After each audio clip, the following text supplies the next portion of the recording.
অন্তর্বর্তী সরকারের শিল্প মন্ত্রণালয় এবং গৃহায়ন ও গণপূর্ত মন্ত্রণালয়ের উপদেষ্টা আদিলুর রহমান খান বলেছেন, আওয়ামী লীগ সরকারের সময় চট্টগ্রাম খাল খননের নামে অনিয়ম, দুর্নীতি এবং বিপুল অর্থ লুটপাট করা হয়েছে। শহরের ভেতরে যে খাল নালা সেগুলোর দিকে নজর দেওয়া হয়নি। অর্থনৈতিক অবস্থা পুরো খারাপ করে দেওয়া হয়েছে। আমরা সেখান থেকে উত্তরণের চেষ্টা করছি। 31 জানুয়ারি শুক্রবার সকালে চট্টগ্রাম নগরের 1 কিলোমিটার এলাকায় চট্টগ্রাম মহানগরীর জলাবদ্ধতা নিরসনের জন্য খাল নালা খনন ও পরিচ্ছন্নতা কার্যক্রমের উদ্বোধনী অনুষ্ঠানে তিনি এসব কথা বলেন। চট্টগ্রাম সিটি কর্পোরেশন আয়োজিত এই অনুষ্ঠানে প্রধান অতিথি ছিলেন উপদেষ্টা আদিলুর রহমান খান। এবছর চট্টগ্রাম নগরের 21টি খাল পরিষ্কারের জন্য সরকার 10 কোটি টাকা বরাদ্দ দিয়েছে বলে অনুষ্ঠানে জানান তিনি। সকাল 9টা 30 চট্টগ্রাম নগরের 1 কিলোমিটার এলাকায় বারুইপাড়া খালের খনন কাজ পরিদর্শন করেন উপদেষ্টা। বহদ্দার হাটের বারুইপাড়া থেকে কর্ণফুলী নদী পর্যন্ত নতুন এই খালটি খনন করছে চট্টগ্রাম সিটি কর্পোরেশন। নগরের নাসিরাবাদ, মুরাদপুর, শুল্কবহর, বহদ্দার হাট, বারুইপাড়া ও বাকলীয় এলাকার জলবদ্ধতা দূর করতে 2012 সালের নভেম্বর মাসে নতুন এই খাল খননের উদ্যোগ নেওয়া হয়। জাতীয় অর্থনৈতিক পরিষদের নির্বাহী কমিটির এক সভায় প্রকল্পটি অনুমোদন হয় 2014 সালের 24 জুন। নগরের বারুইপাড়া থেকে কর্ণফুলী নদী পর্যন্ত 2.97 কিলোমিটার দৈর্ঘ্য ও 65 ফুট প্রস্থের এই খাল খনন প্রকল্পের ব্যয় প্রথমে ধরা হয় 289 কোটি 44 লাখ টাকা। অন্তত 5 দফা মেয়াদ বাড়িয়েও এর কাজ শেষ করতে পারেনি চট্টগ্রাম সিটি কর্পোরেশন। বর্তমান প্রকল্প ব্যয় দাঁড়িয়েছে 1362 কোটি টাকা। মেয়াদ শেষ হয়েছে গত বছর জুনে। আরেক দফা মেয়াদ বাড়াতে সিদ্ধান্ত নেওয়া হবে বলে সিটি কর্পোরেশন সূত্রে জানা গেছে। উদ্বোধনী অনুষ্ঠানে চট্টগ্রাম সিটি মেয়র শাহাদাত হোসেন বলেন, বিগত বছরগুলোয় নগরের 3 সেবা সংস্থা চট্টগ্রাম উন্নয়ন কর্তৃপক্ষ, সিডিএ, সিটি কর্পোরেশন ও পানি উন্নয়ন বোর্ডের সমন্বয়হীনতার কারণে নগরবাসীকে জলাবদ্ধতার কবলে পড়তে হয়েছে। তবে আগামী দিনে জলাবদ্ধতা নিরসনে সেবা সংস্থাগুলো সমন্বয় করে কাজ করবে। এ সময় অন্যদের মধ্যে উপস্থিত ছিলেন চট্টগ্রাম সিটি কর্পোরেশনের প্রধান নির্বাহী কর্মকর্তা শেখ মোহাম্মদ তৌহিদুল ইসলাম, সচিব মোহাম্মদ আশরাফুল আমিন প্রমুখ। আজ সন্ধ্যায় চট্টগ্রামের সার্কিট হাউসে নগরের জলাবদ্ধতার বিষয়ে সংশ্লিষ্ট দপ্তরের কর্মকর্তাদের সঙ্গে মতবিনিময় করবেন উপদেষ্টা আদিলুর রহমান খান।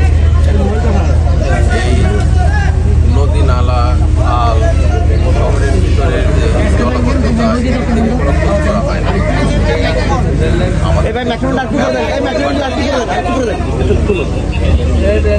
তাই জনগণের যে কাজগুলো হবে সেই কাজগুলো করা হয়। প্রত্যেক বছর চট্টগ্রাম পানির দিকে চলে গেছে। আমরা চেষ্টা করছি যতগুলো খাল আছে, যতগুলো সমুদ্রে বা কর্ণফুলীতে যাওয়ার জন্য যে পানির প্রবাহ আছে, সেই প্রবাহগুলোকে আবার চালু করার রাতারাতি হয়ে যাবে।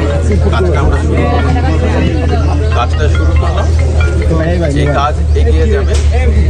এইবারের বর্ষায় আমরা যতদূর পানি বদ্ধতা কমিয়ে আনতে পারি, যতদূর জলাবদ্ধতা কমিয়ে আনতে পারি, সেটার মধ্যে দিয়ে আমরা আগামী বর্ষার আগে যেন এটা একদম চলে যাওয়ার মতন অবস্থা হয়। এই বর্ষার পরের বর্ষা সেই জায়গায় আমরা নিয়ে যাওয়ার জন্য কাজ করছি। কিন্তু এই বর্ষাটা যেন আগের কোনো অবস্থার কাছাকাছি না, অনেক পানি জলাবদ্ধতা যেটাই বলেন সেটা যেন অনেক কম হয়, সেটার জন্য চেষ্টা। এর আগেও এসেছেন এবং আমাদের আরও 3 জন উপদেষ্টা এটা নিয়ে কাজ করছেন এবং আমরা মনে করি যে আমরা সবাই মিলে সমন্বিতভাবে এই কাজগুলো যদি করতে পারি, জলাবদ্ধতার হাত থেকে চট্টগ্রামবাসীকে আমরা রেহাই দিতে পারবো বলে আমরা আশা করছি।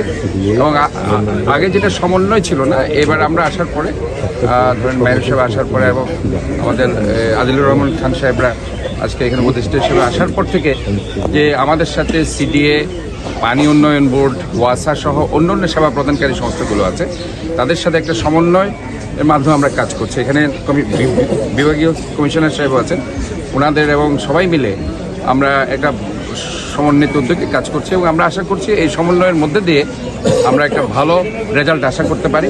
হয়তোবা এই মৌসুমে 40-50% আমরা পেতে পারি, কিন্তু আরও একটি বছর হয়তোবা সময় লাগবে 100% এটাকে ফলপ্রসূ করতে। তা আমরা যেটা মনে করছি সেটা হচ্ছে যে মূল কথা হচ্ছে জনগণকে সচেতন হতে হবে। এখন আমি খাল পরিষ্কারই করলাম, আমি একটা উদাহরণ দিচ্ছি, কৃষিকাল আমি আসার পরে 3 দিনের মধ্যে আমি এটা পরিষ্কার করলাম। তা আমি গতকালকে সেখানে গিয়েছি, সেটা আবার গার্বেজ স্টেশনে পরিণত হয়েছে। এবং আমি যখন ওয়াশ করছিলাম কালকে, কমিশনার সাহেব ছিলেন, ল্যাব, তোষক, বালিশ সব ফেলে দেয়। পলিথিন প্লাস্টিক তো আছেই, আর ফ্রিজ এগুলো তো টিভি আছে। আমি অবাক লাগে যে মানুষের মধ্যে সচেতনতা যদি না আসে যে আমরা এই খাল নদী এগুলোকে আমাদের একটি অংশ হিসেবে চিন্তা করতে হবে। আমরা যেভাবে ভাত মাছ মাংস খাচ্ছি, ঠিক এই ধরনের একটা অংশ হিসেবে মনে করতে হবে। এটা আমাদের প্রাত্যহিক আমাদের লাইফের একটি অংশ, আমাদেরকে বেঁচে থাকতে হবে এবং এটা কিন্তু আমাদের দ্বারা সৃষ্টি। দৈনিক আজকের বাংলা .net